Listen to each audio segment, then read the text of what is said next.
Chapter 3. Revenge is my middle name. After Oscar died, I was so depressed that I thought about crawling into a hole and disappearing forever. But Rowdy talked me out of it. It's not like anybody's going to notice if you go away, he said, so you might as well gut it out. Isn't that tough love? Rowdy is the toughest kid on the res. He is long and lean and strong like a snake. His heart is as strong and mean as a snake too. But he is my best human friend, and he cares about me, so he would always tell me the truth. And he is right, nobody would miss me if I was gone. Well, Rowdy would miss me, but he'd never admit that he'd miss me. He is way too tough for that kind of emotion. But aside from Rowdy and my parents and sister and grandmother, nobody would miss me. I'm a 0 on the res, and if you subtract 0 from 0, you still have 0. So what's the point of subtracting when the answer is always the same? So I gut it out. I have to, I guess, especially since Rowdy is having one of the worst summers of his life.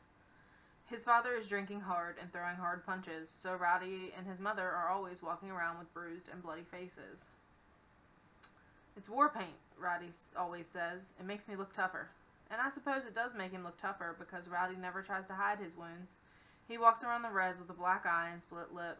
This morning he limped into our house, slumped in a chair, threw his sprained knee up on the table, and smirked. He had a bandage over his left ear. "What happened to your head?" I asked. "Dad said I wasn't listening," Rowdy said, and so he got all drunk and tried to make my ear a little bigger. Mother and father are drunks too. My mother and father are drunks too, but they aren't mean like that. Not at all. They sometimes ignore me, sometimes they yell at me, but they never, ever, never, ever hit me. I've never even been spanked. Really. I think my mother sometimes wants to haul off and give me a slap, but my father won't let it happen. He doesn't believe in physical punishment.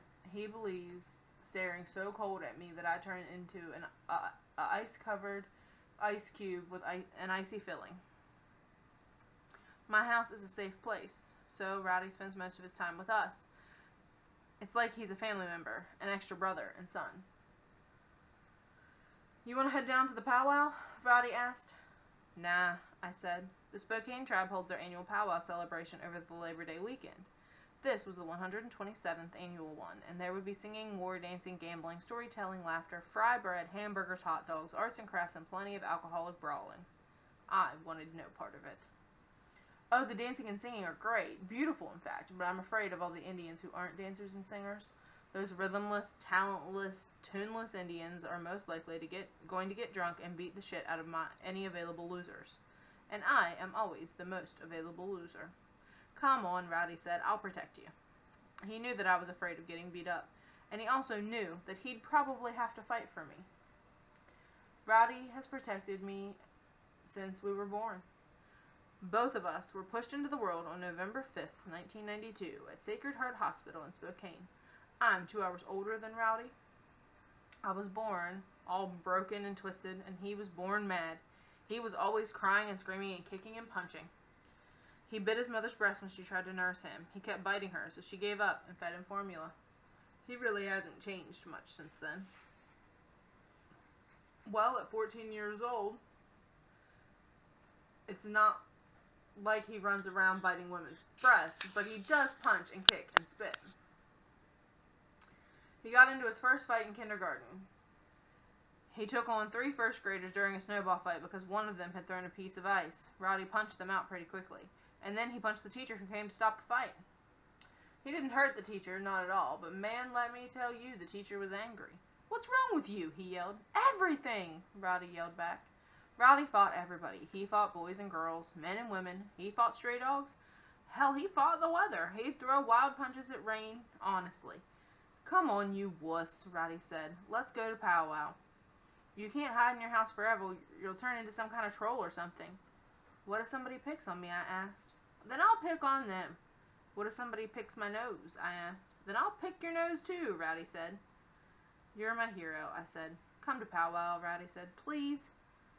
It's a big deal when Rowdy is polite. Okay, I said. So Rowdy and I walked the 3 miles to the powwow grounds. It was dark, maybe 8 o'clock or so, and the drummers and singers were loud and wonderful. I was excited but I was getting hypothermic too. The Spokane powwow was wicked hot during the day and freezing cold at night. I should have worn my coat, I said. Toughen up, Rowdy said. Let's go watch the chicken dancers, I said. I think the chicken dancers are cool because, well, they dance like chickens. And you already know how much I love chicken.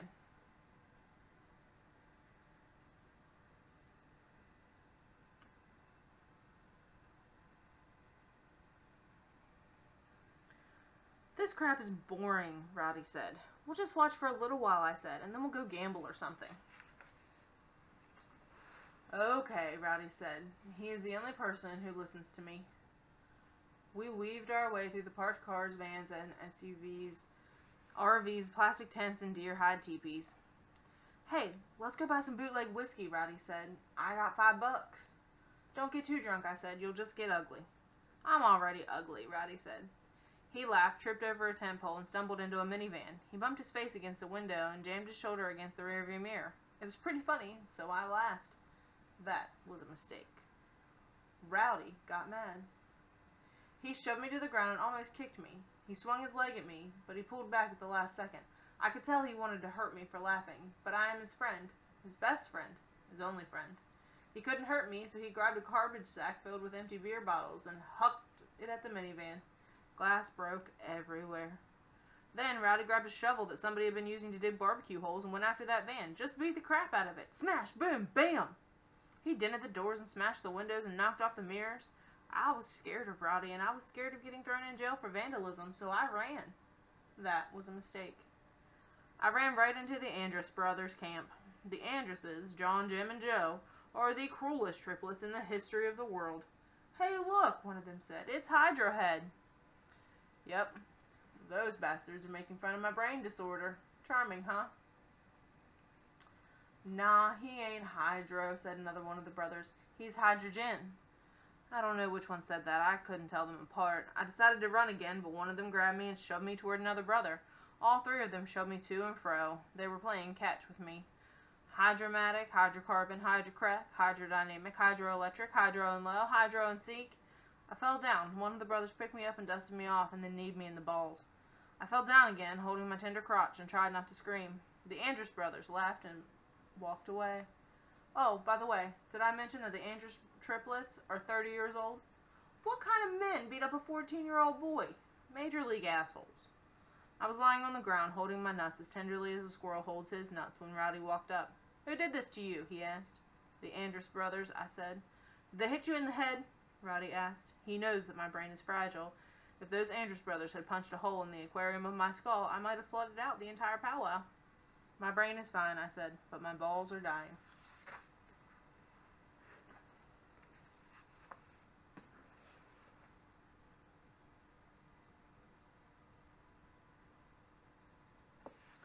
I'm going to kill those bastards, Rowdy said. Of course, Rowdy didn't kill them. But we hid near the Andrus brothers' camp until 3 in the morning. They staggered back and passed out in their tent. Rowdy snuck in and shaved off their eyebrows and cut off their braids. That's about the worst thing you can do to an Indian guy. It had taken them years to grow their hair, and Rowdy cut it away in 5 seconds. I loved Rowdy for doing that. I felt guilty for loving him for that. But revenge also feels pretty good. The Andrus brothers never did figure out who cut their eyebrows and hair. Rowdy started a rumor that it was a bunch of Makah Indians from the coast who did it. You can't trust them whale hunters, Rowdy said. They'll do anything. But before you think Rowdy is only good for revenge and kicking the shit out of minivans, raindrops, and people, let me tell you something sweet about him. He loves comic books. But not the cool superhero ones like Daredevil or X-Men. No, he reads the goofy old ones like Richie Rich and Archie and Casper the Friendly Ghost. Kid stuff. He keeps them hidden in a hole in the wall of his bedroom closet. Almost every day, I'll head over to his house and we'll read those comics together. Rowdy isn't a fast reader, but he's persistent, and he'll just laugh and laugh at the dumb jokes no matter how many times he's read the same comic.